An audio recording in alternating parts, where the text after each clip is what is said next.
美国遭遇飞机撞大楼，911事件再现，是意外发生还是早有预谋？日本首相菅义伟被有关媒体拍到多次前往医院，身体状况不佳，引起本土政坛动荡。无独有偶，美国老将川普再次搞事儿。据相关信息分析，极有可能参与下一届美国大选。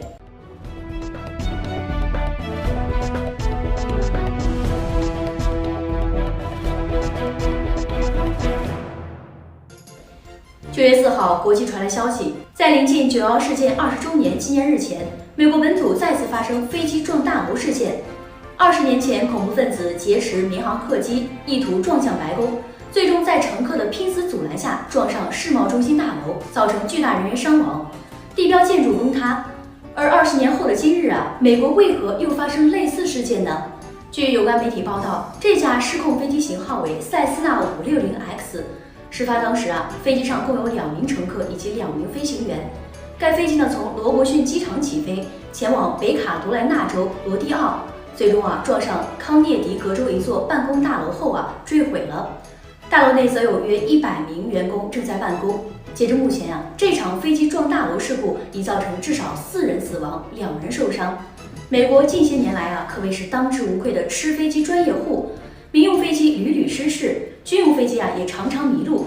在这些事故的背后足以看出美国的捉襟见肘，制造业空心化已有预兆。那在这些事情背后美国疫情防控仍是差强人意，但政坛上却是别有起色。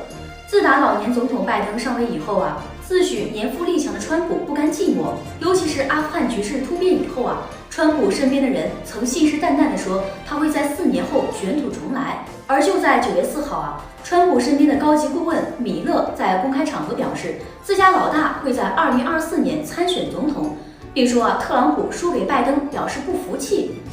由此也不难看出，中东局势的变天给了川普很大的底气。3番5次的挤兑拜登，甚至多次要求拜登辞去总统一职。再回想疫情初期的拜登批评特朗普的画面，果然是风水轮流转。那么问题来了，各位网友，你们觉得如果4年后拜登与特朗普再次对垒，是该感叹历史总是惊人的相似呢，还是该感叹美国政坛后继无人呢？欢迎在评论区留下你的看法吧。那说完美国，我们再来聊聊把核废水当至宝的日本吧。2020年9月14号，日本自民党总裁选举现场的开票结果出来后全场起立欢呼。菅义伟以70%的支持率力压另外2位参赛者，成功当选为日本首相。然而，仅仅1年的时间菅义伟就9月3号发表声明，称自己不会参加总裁选举，并卸任日本首相一职。值得注意的是在宣布推选后的第2天菅义伟就再次前往医院就诊，日方则表示这是首相的正常体检。但在8月21号菅义伟才刚刚去过东京综合医院，当时同样说是体检而已。那一个很简单的逻辑政务频繁的菅义伟除了身体出现问题，怎么会频繁去医院呢？再者说就算真的去检查身体了，也用不着半个月内去过2次医院据相关人员透露自3月以来，菅义伟已经连续5个月都没有休息了。那么在菅义伟之后呢，日本政坛有何表现呢？